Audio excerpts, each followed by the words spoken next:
Olá! A pandemia da Covid-19 foi um evento inesperado que abalou o mundo inteiro, afetando a estrutura política e alterando as peças do xadrez do Brasil e do mundo. Um exemplo claro desse assunto foi a reeleição do ex-presidente dos Estados Unidos, Donald Trump, que até então era dada como certa por todos os cientistas políticos. E pelo andar da carruagem, parece que também pode cobrar um preço alto do presidente Jair Bolsonaro, que experimenta suas piores avaliações nas pesquisas eleitorais desde a sua vitória. Para falar sobre a gestão da Covid nos Estados Unidos e como ela impactou na política norte-americana, o programa Laura Campos entrevista o economista brasileiro que trabalhou no Ministério da Saúde dos Estados Unidos de governos completamente opostos, do ex-presidente Donald Trump e do atual presidente Joe Biden. Formado pela Universidade da Colômbia, em Nova York, Álvaro Rossi é consultor de saúde pública em Washington, D.C. e participou ativamente no desenvolvimento, na produção e na distribuição de vacinas contra a Covid durante a pandemia americana. E é de lá que ele conversa conosco. Olá, Álvaro, bem-vindo ao nosso programa. É um privilégio falar contigo diretamente de Washington, nos Estados Unidos. Uma oportunidade única de nós sabermos dos bastidores do combate à Covid do país mais rico do mundo. Boa tarde, Laura. É um prazer estar falando contigo. Álvaro, para a gente abrir a entrevista, queria que você contasse para a gente como é que um economista brasileiro foi parar no Ministério da Saúde dos Estados Unidos durante a crise da Covid. Qual era a sua função no Ministério? Você lidava diretamente com o problema do coronavírus? Claro. Bom, eu sou brasileiro, nascido e criado no Brasil. Eu fui para os Estados Unidos para estudar economia na Universidade de Colômbia, em Nova York, e saindo da universidade eu fui trabalhar numa consultoria de estratégia, que trabalhava muito próxima do Ministério da Saúde, trabalhando em vários projetos estratégicos, os projetos de maiores impactos que tinham no Ministério da Saúde.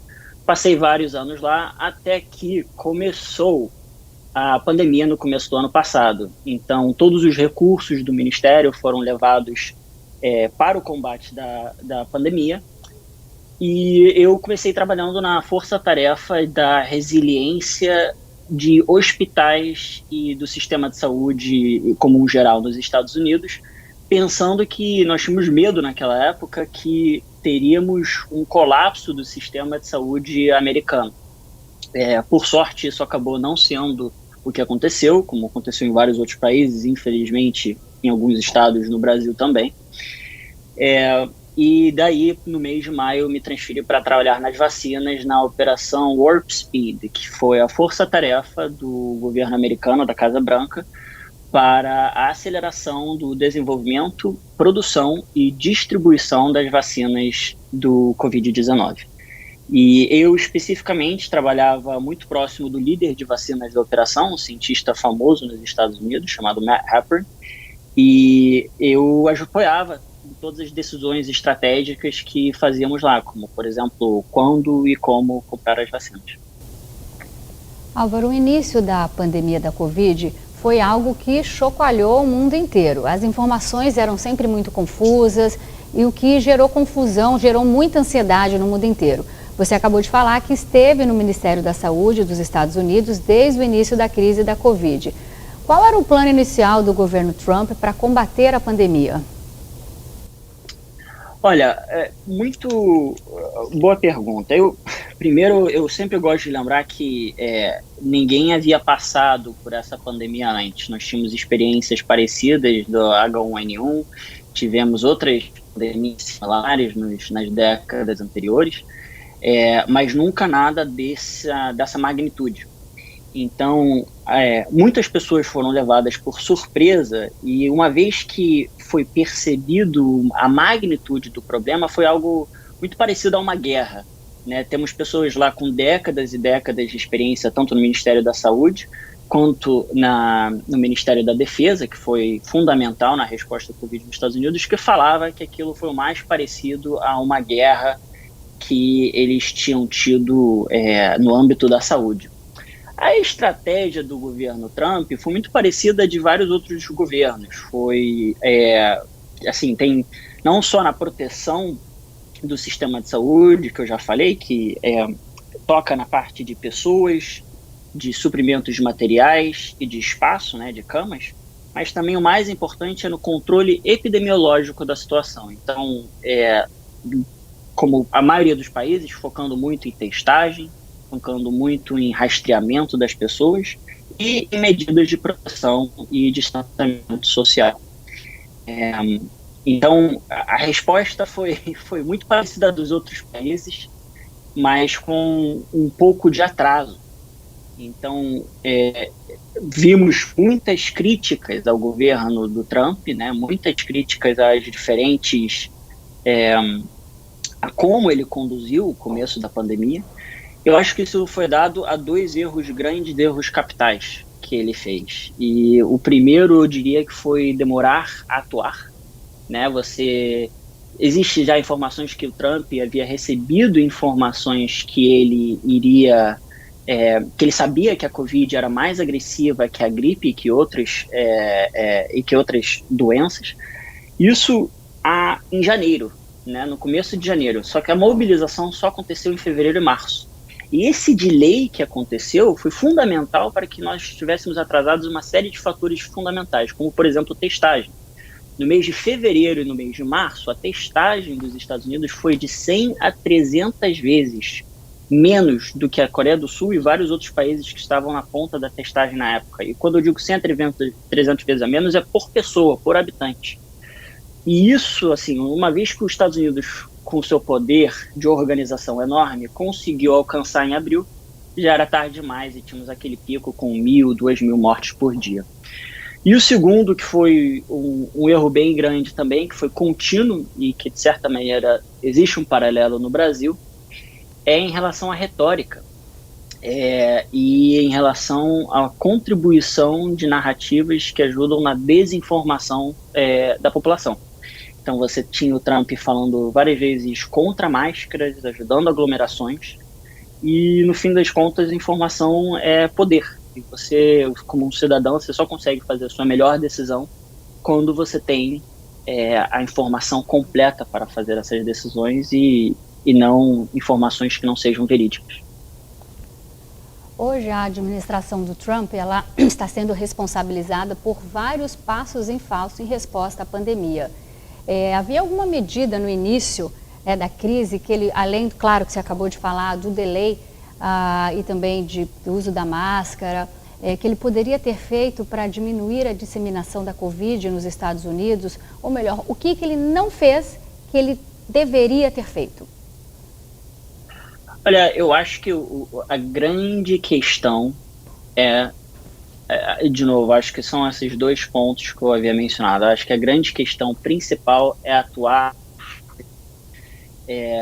numa pandemia na qual o vírus escala de uma maneira exponencial. A cada dia que você atrasa, você está falando de milhões de muitas vidas. E muitas mortes. Exatamente, milhões de vidas. Diria, na verdade, milhares no caso dos Estados Unidos, mas ainda assim algo com uma magnitude enorme. Então, vou te dar um exemplo disso. Se você for ver nos países europeus, depois que eles atingiram uma morte a cada 1 milhão de habitantes, eles declararam um lockdown em mais ou menos 1 a 7 dias. Teve países como a Itália que demoraram 7 dias para declarar, teve países que foram muito rápidos, como o Reino Unido, que, se não me engano, foram 2 dias. Os Estados Unidos nunca declarou um estado de lockdown. Obviamente é mais difícil, é uma federação de estados, assim como o Brasil, o poder do governo federal ele é limitado, mas em nenhum momento ele acionou uma retórica ou até certas alavancas que ele tinha no governo federal para poder cortar o vírus antes dele começar a ser o que ele foi e continua sendo até hoje. Álvaro, você atuou no Ministério da Saúde nos Estados Unidos em governos completamente opostos. Você trabalhou no governo do ex-presidente Trump e também para o atual governo Biden. Essa prática é comum nos Estados Unidos. Por que aqui no Brasil isso é algo impensável? Porque uma das primeiras coisas que o candidato eleito faz ao assumir o cargo é trocar a equipe imediatamente. Essa é uma boa pergunta. Eu acho que é um dos grandes pontos de vantagens que os Estados Unidos têm em relação, em relação a essa resposta ao Covid. Ele tem uma força institucional muito grande. Então, quando diferentes presidentes mudam, você apenas está mudando uma escala muito lá em cima dos ministérios, né? Você troca o que a gente chama do time A, né? São os political appointees, né? As pessoas que são politicamente apontadas para elas estarem nos cargos, que são seus ministros e vice-ministros. E é isso, todos os diretores abaixo desses, que são pessoas que estão fazendo trabalhos fundamentais na resposta, tanto do Covid, mas assim, qualquer área do governo federal, eles se mantêm. Então, essa foi a primeira razão pela qual não houve uma mudança tão grande. A segunda razão, e é algo que não é muito comentado, mas 95% do plano que está sendo executado hoje de vacinas, ele já estava posto em prática e já estava sendo feito quando o Biden assumiu no dia 20 de janeiro. Então, tem aquela máxima, né? Em time que está ganhando não se mexe. Então, o Biden até chegou e falou, uma das primeiras coisas que o time dele falou, foi, olha, não vamos mudar. Ele mudou uma pessoa, né, o cientista-chefe, era o Moncef Slaoui, que era do setor privado, e seguindo a narrativa do Biden de apostar no setor público, ele acabou trocando para o David Kessler. Mas, além disso, nenhuma mudança foi feita, a liderança continuava lá e acho que foi uma das grandes razões dessa continuidade para que hoje tenha o resultado que está tendo nos Estados Unidos. Muito bem, aqui no Brasil, independente de se está indo bom ou ruim, a pessoa é eleita e troca tudo e começa tudo de novo, né? Desde o alicerce acaba prejudicando demais a população e o que tiver que ser feito. Mas vamos falar ainda de governo Trump. É razoável a gente afirmar que houve uma mudança de narrativa do governo durante a pandemia, sobretudo quando começou o processo eleitoral? Com certeza, com certeza. A pandemia, ela era a grande arma dos democratas, né, a grande ferramenta dos democratas para invalidar o governo Trump. E, de certa maneira, com um grande grau de razão. E, para se proteger desses ataques no âmbito eleitoral, o Trump criou uma narrativa aleatória, algumas vezes seguindo os fatos, algumas vezes com fatos aleatórios, mas que ele via como fundamental para a sua eleição. Então, eu te dou um exemplo, que ele até usou nos debates várias vezes. Ele falava que o bloqueio que ele fez em relação às pessoas que vinham da China para os Estados Unidos, ele fez o bloqueio bem cedo, lá por volta de janeiro. Ele fala que esse bloqueio foi fundamental para frear o vírus. E, de certa maneira, quando você vê do futuro para trás, foi uma decisão correta que foi feita. Mas ele, por exemplo, demorou 3 a 4 semanas para executar a mesma medida com a Europa. E a Europa, naquele momento, já era o epicentro da epidemia. Então, você tem uma narrativa que ele está criando, obviamente, focada naquilo que também está atrelado com os seus interesses políticos.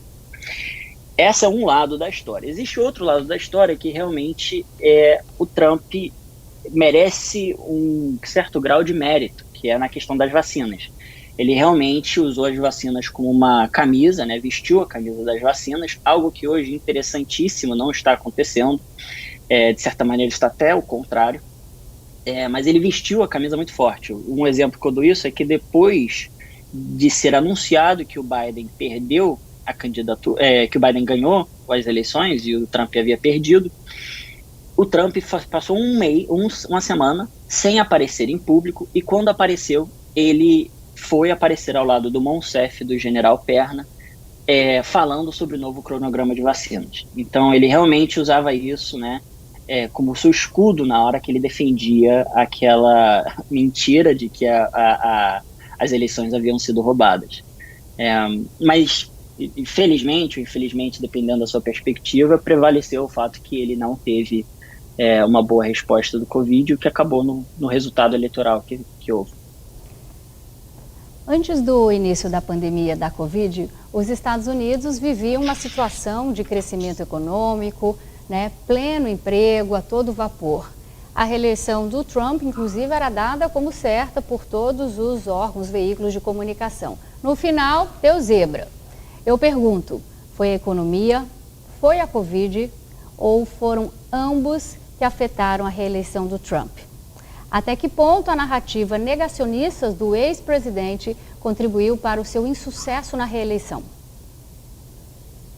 Olha, eu acho que o Covid, a pandemia e as consequências da pandemia, não só nas vidas como na economia, foram algo fundamentais para ele perder a eleição. Acho que se lembrarmos de como estava a situação antes da pandemia, com desemprego em recorde baixo, com a bolsa em recordes altos, com a renda das pessoas crescendo, a renda média também crescendo, a maioria das pessoas que você viu, os comentaristas políticos, quase que davam como certa a vitória do Trump. E isso mudou completamente uma vez que você teve a pandemia do Covid. Eu gosto de usar a frase que o governador Chris Christie, republicano, ex-aliado de Trump, governador da Nova Jersey, fala que nunca houve uma eleição nos Estados Unidos que foi tão fortemente um referendo, um plebiscito da atuação do presidente atual, em vez de uma escolha entre dois diferentes projetos de governo e dois diferentes candidatos, que é o Trump e o Biden. Eu acredito que a eleição, acima de tudo, foi uma rejeição da administração do Trump e particularmente contra a pandemia do que qualquer outra coisa. Então, eu acho com certeza que a narrativa dele de muitas vezes não levar a pandemia tão a sério, causou com que ele perdesse as eleições. Bom, infelizmente, aqui no Brasil, a polarização política, ela contaminou o debate médico sobre o combate à Covid-19. Até bem pouco tempo antes do início da CPI da pandemia, que está acontecendo, ela existia, quer dizer, ainda existe uma ala de médicos que defendem o tratamento precoce à base da ivermectina, da cloroquina. Esse tratamento que ele não só apoiado, mas também incentivado desde o começo pelo presidente Bolsonaro. Do outro lado, nós temos cientistas, médicos, infectos, toda uma classe contra esse tratamento precoce. No meio, fica o povo, que é bombardeado por todos os lados com essa guerra de informações conflituosas. Álvaro, você como consultor político, o quão prejudicial é para um país combater uma pandemia com a gravidade que é o coronavírus, no meio dessa polarização de opiniões? Olha, realmente prejudica muito, Primeiro vamos aos fatos. Em relação aos tratamentos, eu tinha mencionado a Operação Warp Speed. A Operação Warp Speed, na verdade, tinha 3 pernas. Uma era vacinas, uma tratamentos terapêuticos e a terceira testes diagnósticos, Por exemplo, os testes que você tem hoje de 30 minutos, que saem em 30 minutos, foram através de investimentos da Operação Warp Speed. Em relação aos tratamentos terapêuticos, os melhores cientistas dos Estados Unidos e, acredito, do mundo inteiro, revisaram toda a evidência que existia em relação aos tratamentos precoces que falamos, o mais famoso deles é a cloroquina, e viram que isso não valeria o investimento, viram que isso não dava os resultados que muitas pessoas prometiam. Então, foi completamente descartado e, assim, até o Trump, que em algum momento havia defendido a cloroquina, acabou, nunca mais falou do assunto, e de certa maneira até foi usado contra ele muito isso na época eleitoral. Existe hoje tratamentos contra o Covid, eles são tratamentos de anticorpos monoclonais, de uma empresa chamada Eli Lilly. O próprio Trump, quando recebeu o Covid, foi tratado com esse tratamento. E existem estudos que, se você aplica no momento certo, você consegue diminuir até em 80% o risco de hospitalização. Então, é um tratamento sensacional. Mas ele é muito caro, está muito escasso. E é nisso que deveríamos focar, é nesse diálogo que deveríamos fazer, né? Qual é a maneira como conseguiríamos esses tratamentos e outros tratamentos que foram provados que são realmente eficientes e como que o Brasil conseguiria fazer isso? Não existe resposta fácil para problema complexo, então eu realmente acho que deveríamos pautar as conversas nos fatos e não no que achamos que pode ser verdade.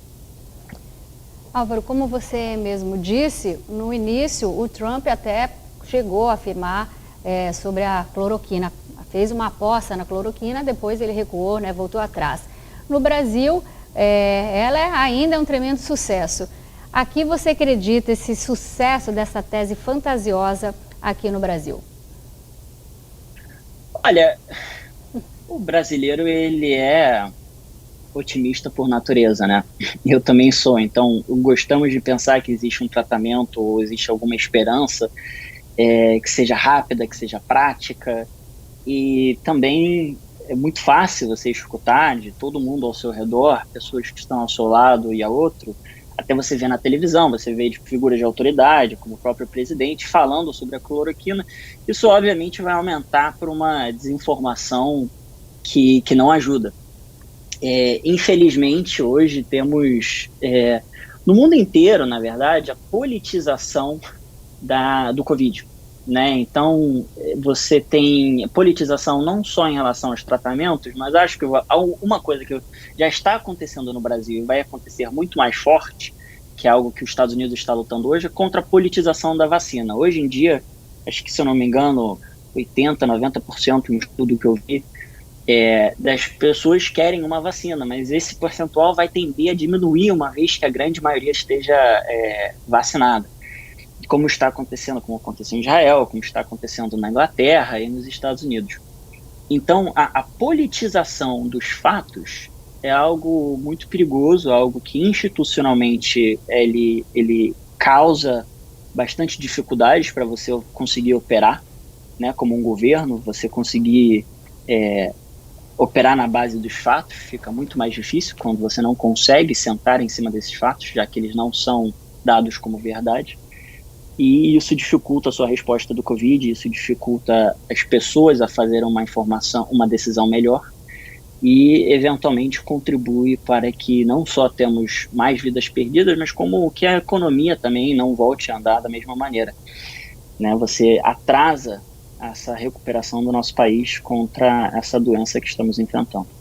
Agora nós vamos para um rápido intervalo comercial e já voltamos com o consultor de saúde pública em Washington, D.C., Álvaro Rossi.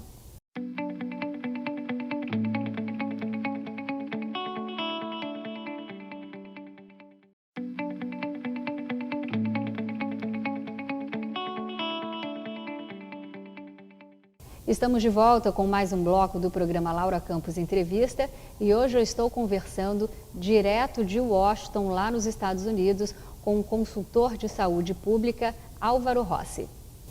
Álvaro, vamos falar um pouquinho da administração do Biden, né? A administração do presidente Biden, ela está tendo um tremendo sucesso na implementação de uma estratégia unificadora para implantar as vacinações.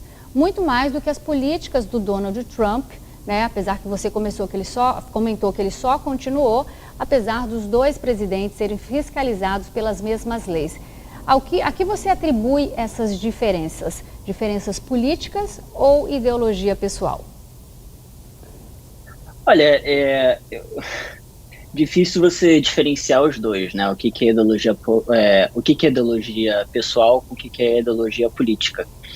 Eu acho que culturalmente, os democratas e os republicanos têm maneiras diferentes de atuar. Os republicanos, nós falamos que eles gostam de...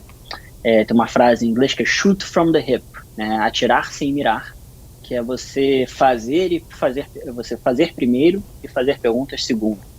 Enquanto os democratas são, por suas virtudes e por seus defeitos, são muito bons em conciliar diferentes opiniões, trazer bastante pessoas, mas acabam, às vezes, pecando por uma inação. Então, ambos têm seus positivos, ambos têm seus negativos. Eu acho que, de certa maneira, foi até bom você ter um pouco mais de ação imediata, em relação às vacinas. Foram feitos investimentos de maneira muito rápida, às vezes de uma maneira até certamente precoce, mas que estão dando frutos enormes. Só que, ao mesmo tempo, eu acho que é fundamental hoje você ter muita cautela. Então, o governo, o Biden, por exemplo, ele está muito, muito atrelado ao que os experts, né, ao que as grandes mentes pensantes dos Estados Unidos no âmbito da ciência falam. Então, se o que o CDC, né, que é o Centro de Controle e Prevenção de Doenças dos Estados Unidos, falar, o Biden, ele segue, né? Então, e o CDC, inevitavelmente, ele é muito conservador. Isso porque ele é a voz final, né? Uma vez que ele fala, você pode tirar máscara, as pessoas começam a tirar máscara, como que foi que aconteceu, se eu não me engano, semana passada. Então, essas duas diferenças, elas são, ideologicamente, tem uma questão de cultura, né? E essa é a primeira questão. A segunda questão que eu falaria é uma questão política, né? Com a pandemia em si, ela virou politizada, como a gente estava conversando, e a base eleitoral do Trump, ela, de certa maneira, está do lado do qual gosta de levar a pandemia, não que não seja sério, mas que não está levando na mesma gravidade do que normalmente os democratas levam. Então você vê isso refletido de diversas maneiras, né? Você vê isso no uso de máscaras, você vê isso em quantas pessoas já foram vacinadas.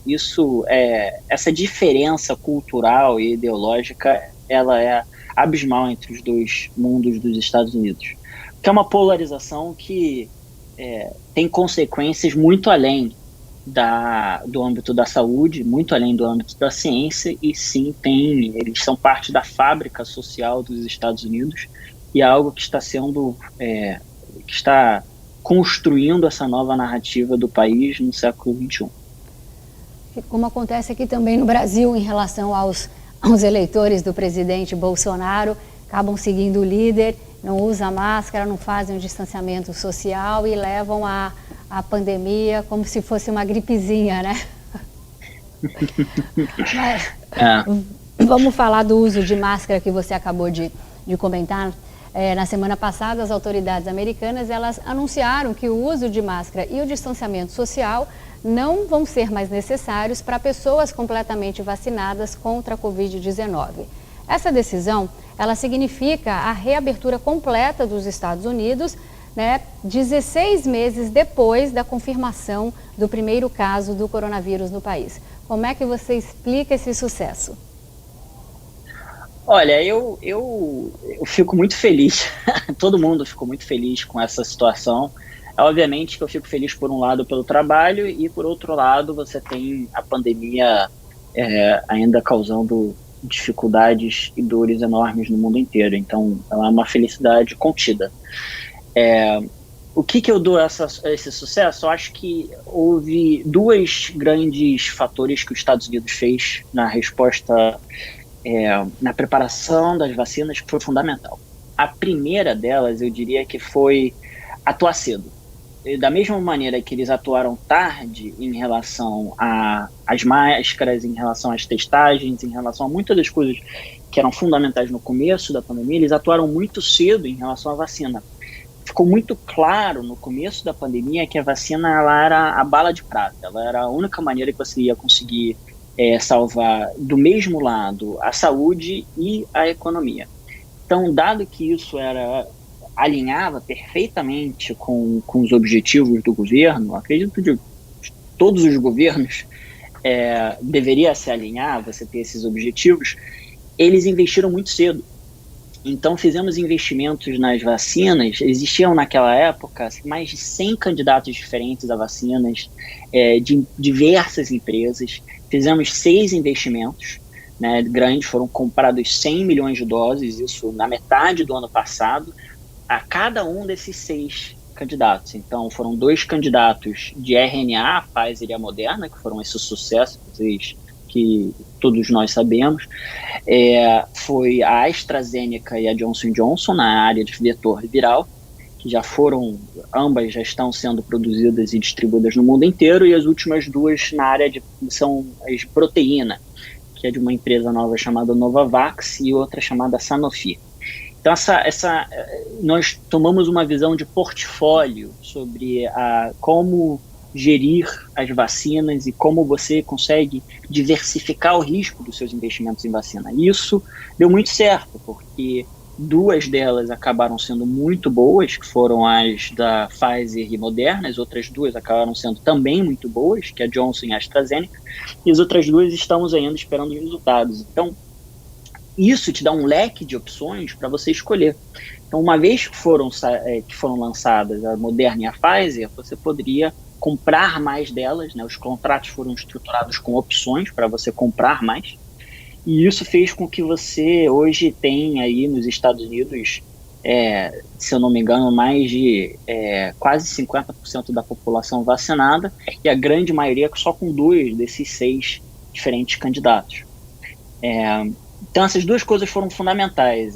Atuar cedo, o que é muito importante. Eu acho que isso vai ser importante também para uma eventual terceira dose, que é algo que podemos conversar, que está na cabeça de todos os líderes lá fora.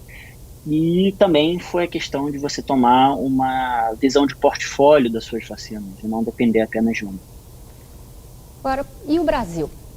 Por que o Brasil ficou tanto para trás na produção e na distribuição da vacina? Insistência no negacionismo, falta de planejamento ou incompetência do governo federal? Enfim, Álvaro, o que é que falta ao nosso Ministério da Saúde? Olha, eu acho que é uma mistura dos 3 que você falou aí, não tem nada que difícil você apontar um especificamente, mas de novo, eu acho que imagina um mundo no qual o governo Bolsonaro, em maio do ano passado, em abril do ano passado, falasse: olha, realmente as vacinas são a bala de prata, nós precisamos investir muito nelas e vamos ter uma visão de portfólio, vamos investir em 4, 5 vacinas. Eu sei que é algo caro, né? São projetos aí de bilhões de dólares, só que o retorno desses bilhões de dólares dentro do orçamento brasileiro, o retorno disso tem um retorno infinito, né? Você não consegue medir não só o impacto econômico, como o impacto na vida das pessoas, né? Não só na parte de mortes por Covid, mas o peso que está tendo no sistema de saúde brasileiro e o peso que está tendo no psíquico do brasileiro também. Então, imagina um mundo em qual você investe muito cedo e você fala: nossa, vamos ter os contratos já todos certos, 3, 4 diferentes vacinas, e apostamos nas que forem mais eficientes, ou as que tivermos mais caminho para a produção. Com isso, assim, você teria, talvez em dezembro, em janeiro, outra situação. E realmente hoje você está jogando um jogo de catch-up, né? Você está tentando alcançar o que não foi feito no passado, só que hoje você está lutando contra todos os outros países que também estão tentando fazer a mesma coisa. É difícil falar o que deve ser feito hoje. O que eu acho que deve ser feito hoje é começar a se preparar para o próximo problema que vai ter nessas pandemias, que é a eventual terceira dose que talvez precisamos ter. O que você tem que fazer hoje é seguir o cronograma, seguir da maneira melhor possível, tentar atender, tentar fazer com que os contratos que já foram comprados sejam cumpridos. E exatamente. Álvaro, assim como o presidente Bolsonaro, o ex-presidente Trump, ele costumava citar que eram as cidades e os estados que precisavam enfrentar o desafio da propagação da Covid e não o governo federal. Outros países que agiram mais rapidamente em conter a propagação, como você bem mesmo disse, eles tiveram mais sucesso no combate à pandemia. Qual a sua visão a respeito das cidades e dos municípios, tanto nos Estados Unidos como também aqui no Brasil, de serem sozinhos eficazes no tratamento de uma pandemia? Olha, é uma excelente pergunta. Eu acho muito difícil você crer que estados e municípios vão conseguir resolver esse problema sozinhos. Por questões legais e por questões constitucionais, eu acredito que nos Estados Unidos, assim como no Brasil, você não consegue, o governo federal não tem a autonomia de responder unilateralmente. Ele precisa coordenar e cooperar com os diferentes estados e municípios. Mas é fundamental que exista liderança. né? Os estados e os municípios, eles vão seguir, de certa maneira, a não ser que tenha conflitos de interesses, eles vão seguir aquilo que os especialistas, ou deveriam seguir aquilo que os especialistas estão falando, e normalmente os especialistas eles são concentrados no governo federal. É o caso nos Estados Unidos, talvez não seja o caso no Brasil, mas de certa maneira você tem muito mais recursos no governo federal e é onde você deveria centralizar essa informação para ser feita. Então, nos Estados Unidos, o que a gente fazia muito, especialmente no começo, quando eu estava falando naquela resposta quando eu trabalhava na força-tarefa para proteger o sistema de saúde americano, o que nós focávamos era em oferecer um leque de alavancas para os diferentes estados e municípios.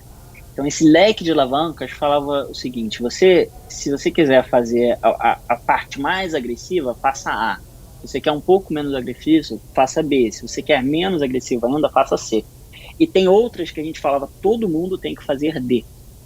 Então, você criando esse leque, você criando liderança no pensamento, liderança nas respostas, nas opções, você consegue formatar a resposta dos diferentes estados e consegue com que ela seja muito mais organizada e coordenada.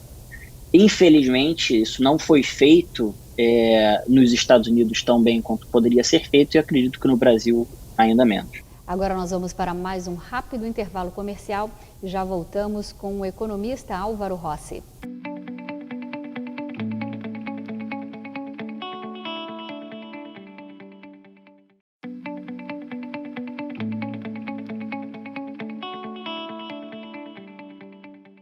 Estamos de volta com mais um bloco do programa Laura Campos Entrevista e hoje eu estou conversando com um economista brasileiro que atuou em 2 governos dos Estados Unidos no Ministério da Saúde, do Trump e do Biden, o economista Álvaro Rossi. Muita gente critica a presença das Forças Armadas aqui no nosso Ministério da Saúde, que até bem pouco tempo atrás era comandado literalmente pelo general Pazuello. Mas o presidente americano, Donald Trump, ele também nomeou o general Perna como responsável pela logística de toda a cadeia do suprimento da Covid. O trabalho, inclusive, foi considerado muito sério e competente. Por que a experiência norte-americana teve resultados tão diferentes da brasileira? O presidente Bolsonaro, claramente, ele se inspirou no Donald Trump. Mas qual o motivo dos resultados aqui serem tão diversos? Olha, é uma excelente pergunta. Eu acho que quando você fala dos militares nos Estados Unidos, é fundamental se lembrar de que o Departamento de Defesa dos Estados Unidos é uma das, se não a maior organização e mais poderosa do mundo. Você vê, por exemplo, em questão de orçamento, o orçamento deles anual é maior do que o PIB brasileiro. Eles têm bases no mundo inteiro, milhares e milhares de ativos, de tanques, de submarinos, de diferentes equipamentos, no qual tem que ser transportados entre diferentes bases. E o chefe de logística dessa organização, que era o general Perna, né, o expert de logística do Departamento de Defesa, ele inevitavelmente é um cara extremamente competente, é um líder.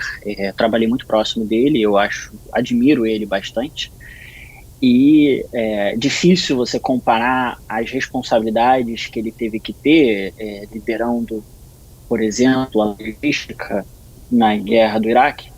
Independente da perspectiva com a guerra do Iraque, da qual eu e acredito que muitas pessoas sejam contra, a complexidade da logística, ela fundamental para que você tenha uma pessoa fundamental que você tenha uma pessoa desse calibre para trabalhar. Então, muito difícil você comparar isso com o Departamento de Defesa, né, o Ministério da Defesa brasileiro. A escala, a magnitude completamente diferente. Essa é a primeira coisa. A segunda coisa que é muito importante se mencionar é que o Ministério da Defesa, ele nunca esteve acima do Ministério da Saúde nos Estados Unidos. Eles andavam lado a lado. Então, um exemplo disso era que na Operação Warp Speed, nós tínhamos o general Perna, como chefe de operações, que liderava tudo na área de distribuição de vacinas e parte da área de produção. E do outro lado você tinha o Moncef Slaoui, que era vice-presidente de desenvolvimento de vacinas da GSK, uma das maiores produtoras de vacinas do mundo, um cientista fantástico, e ele liderava toda a parte científica, né, e toda a parte também de desenvolvimento e produção das vacinas. Então você tinha essa divisão de lados entre ambos e um não se metia no lado do outro, e existia um respeito mútuo e uma cooperação muito harmônica, que foi fundamental para que a Operação Warp Speed tivesse os resultados que ela teve. Em nenhum momento, talvez isso seja a diferença dos Estados Unidos com o Brasil, em nenhum momento dos Estados Unidos você teve um Ministério da Defesa acima do Ministério da Saúde, e sim, você tinha eles apoiando e ajudando o Ministério da Saúde, os seus experts e as pessoas que lá estavam. Bom, o percentual fala por si só. De quase 1,5 bilhão de doses já aplicadas de imunizantes contra a Covid-19, apenas 0,3% foram parar nos braços de pessoas que vivem em países pobres. Esse número pífio, ela abriu um importante debate sobre a quebra das patentes das vacinas que combatem o coronavírus. Suíça, França, Inglaterra e outros países são abertamente contra, sob o argumento válido, de que a quebra de patente inibe o processo de pesquisa e também de aquisição. Já países africanos, asiáticos e sul-americanos, com exceção aqui do Brasil, eles advogam que a quebra de patentes aceleraria a vacinação em massa. Álvaro, nesse cenário complexo e também urgente, de que lado você está? Quebrar a patente realmente pode acelerar o processo de vacinação no resto do mundo? Olha, excelente pergunta, e eu acho que é importante ressaltar o que você mencionou, realmente uma situação muito complexa. A patente, eu acredito que elas são o princípio de talvez uma aceleração a longo prazo. O que eu quero dizer com isso? Eu, quando converso com pessoas e tento explicar como é uma produção de vacinas, eu gosto de usar uma analogia de um bolo. Imagina que você está cozinhando o bolo mais complexo que você já viu na sua vida, de aqueles de casamentos gigantes, né? Tem 3 andares, e alguém te dá uma lista dos materiais do bolo, e aí falam para você, faça. Isso seria o equivalente a você ter apenas a patente da produção das vacinas. Você abrindo as patentes, você consegue entender do que elas são feitas, você tem você tem um acesso à informação que você não tinha antes. Mas o que você não tem é o acesso à tecnologia e à capacidade de produzir as vacinas. Para que você consiga acelerar a produção mundial, você o que se chama de transferência de tecnologia. Transferir a tecnologia de certas produtoras das vacinas para outras, na quais você estaria ensinando essas produtoras de vacina a fazer esse bolo complexo e gigantesco do qual estávamos falando. Isso vai requerer um nível de cooperação e coordenação global muito complexo, né? Vai requerer que os agentes, não só em países, mas também em organizações multilaterais, estejam muito bem coordenados, né? Existem precedentes para que isso aconteça, né? Já está sendo feito, por exemplo, nos Estados Unidos, com a Merck ajudando a Johnson & Johnson a produzir suas vacinas, mas é algo que requer uma complexidade muito alta. Isso pode ser feito, eu acredito que é o primeiro passo, a questão das patentes, para você abrir caminho a isso. E o problema é que só será essa transferência de tecnologia normalmente demora meses, ou às vezes até anos. Então essa é uma solução não imediata, essa é uma solução para 2022. O que torna a situação, a pergunta que aí fica é o que fazemos no curto prazo. E eu acho que no curto prazo a solução é realmente a doação de vacinas, e algo que podemos entrar mais em detalhes se você quiser. Álvaro, o que os Estados Unidos está pensando sobre essa doação de vacina, principalmente com essa crise lá na Índia? Eles estão pensando em doar? Como é que vai ser essa parte? Olha, é uma situação mais complexa do que parece. O que eu quero dizer com isso? Primeiro, você tem, e não só os Estados Unidos, mas como a Europa daqui a pouco, quando conseguir chegar no nível de vacinação alto daqui a alguns meses, também será uma exportadora de vacinas. E você vê os Estados Unidos que já prometeu entregar 60 milhões de doses da AstraZeneca, se eu não me engano, prometeu mais 20 milhões das outras três, né, da Pfizer, Moderna e Johnson. E existe hoje, para você concretizar essas doações, dois grandes problemas. O primeiro, e aquele que dificulta qualquer governo, a questão da ótica. Você nos Estados Unidos, por mais que você esteja com um mandato para tirar as máscaras, etc., você ainda tem 600 mortes por dia, o que é algo ainda muito acima do que é desejado. Ainda existem milhões e milhões de pessoas que não foram vacinadas. E você começar a exportar muitos volumes muito altos das suas doses, nesse momento, seria politicamente complicado.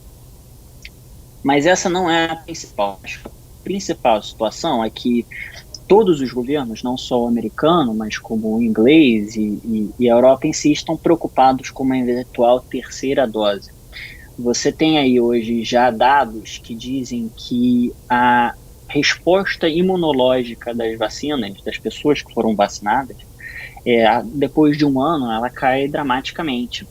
Especialmente se você for comparar com variantes, né? Se você pegar a vacina original, comparar com uma variante numa pessoa idosa, um ano depois, você tem uma resposta imunológica abaixo do que você considera, de certa maneira, segura. Isso significa que muitos governos agora estão pensando o que vão fazer para revacinar suas populações um ano depois que receberam as primeiras doses.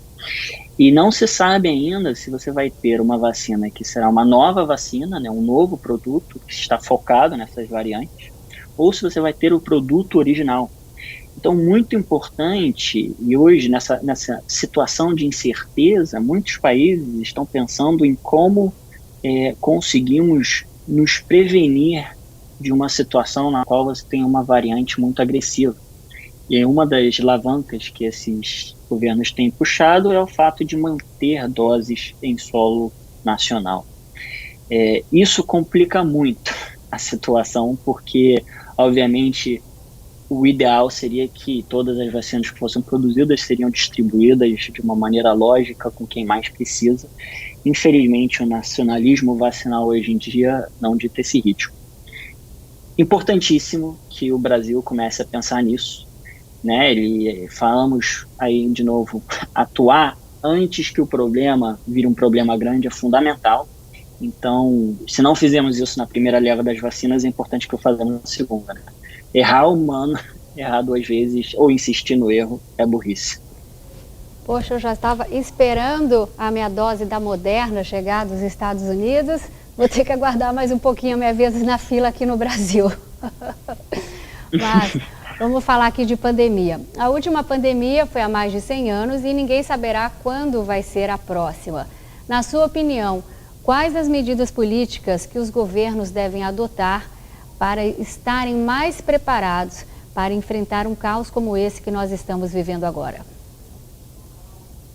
Olha, é importantíssimo que se tenha investimentos de qualidade nessas 3 pernas das quais estamos falando na Operação Warp Speed. Importantíssimo você ter investimentos na área de testes diagnósticos para que você tenha uma capacidade de produção nacional, ou se não for nacional, que você tenha uma cadeia de produção, uma relação forte com os países que produzem, para que, dado uma nova pandemia, você consiga os testes de uma maneira rápida, para que assim consiga controlar, para que ela não seja tão grande, né, não exploda da maneira que explodiu em diferentes países. Mais importante, a primeira coisa que se faz com uma nova pandemia é você saber quão grave ela é. Então, isso, por exemplo, foi que a Coreia do Sul soube disso há muito tempo, né? Eles sofreram muito com a SARS-CoV no começo do século, e eles, sofrendo muito com isso, aprenderam e foram um dos primeiros que já tinham testes prontos, e testes que eram revelados em até 6 horas, isso lá em fevereiro de 2020. A segunda coisa é você investir em tratamentos terapêuticos, de novo, aqueles tratamentos terapêuticos que cientificamente foram comprovados, e investir em produção de vacinas. Isso o Brasil, de certa maneira, ele já é um grande produtor de vacinas comparado com muitos outros países em desenvolvimento. Eu acho que você investindo nessas 3 áreas, né, você deixando mais robusta a resposta do Brasil, acho que você vai estar muito mais preparado num momento futuro para uma seguinte pandemia. Essas são os investimentos normais. Aí tem as coisas que que você não controla, como, por exemplo, o ambiente político e coisas desse sentido. Eu acho que sou otimista, acho que isso vai estar muito fresco na memória de todo mundo e vai ser difícil das pessoas esquecerem o quão grave isso daqui foi. Então, daqui a 5, 6, 10, 15 anos, quando isso passar completamente, não existir mais Covid e sair uma nova gripe, a memória vai estar muito fresca nas pessoas. E acredito que elas vão levar isso muito mais a sério. O governo Biden ele já aplicou quase 300 milhões de doses de vacina e conseguiu imunizar mais de 157 milhões de americanos, que é um sucesso inquestionável. Como é que é para você ter participado de uma campanha vitoriosa e patriótica como essa? Dever cumprido? Olha, eu fico muito feliz. Não é dever cumprido porque você ainda tem a pandemia de uma maneira muito agressiva no resto do mundo. E você tendo a pandemia no resto do mundo, você abre porta a variantes para que elas voltem. Mas, inevitavelmente, eu fico muito feliz de ter participado desse momento histórico. A Operação Warp Speed, segundo o governo Trump, ela era chamada da maior mobilização industrial dos Estados Unidos desde a Segunda Guerra Mundial. E a maior mobilização científica que foi feita na história. Então, ter participado, estar no centro disso foi bem gratificante. Mas, de novo, a felicidade ela é contida porque ainda tem muito trabalho a ser feito no Brasil e no resto do mundo. Álvaro, muito obrigada pela sua participação aqui no nosso programa. Como eu disse no início da entrevista, foi uma oportunidade inédita, né, de saber sobre como o país mais rico do mundo atuou e vem atuando no combate ao coronavírus. Nós temos muito que aprender aqui no Brasil e você volte quando quiser para falar, inclusive da terceira dose, que eu espero que não aconteça. Também espero que a gente não precise dela tão cedo, mas melhor estar preparado. Álvaro, muito obrigada pela sua participação aqui no programa. Como eu disse no início da entrevista, foi uma oportunidade inédita para nós sabermos sobre como o país mais rico do mundo vem atuando no combate ao coronavírus desde o início da pandemia. Eu espero que vocês tenham muito mais sucesso, que esse sucesso possa chegar aqui no Brasil e que nós não tenhamos uma terceira dose da vacina e que suas vacinas possam vir para cá. Assim eu espero também. É importante termos cooperação global e que, se Deus quiser, a terceira dose fique para daqui a 2 ou 3 anos, quando a situação esteja muito mais tranquila.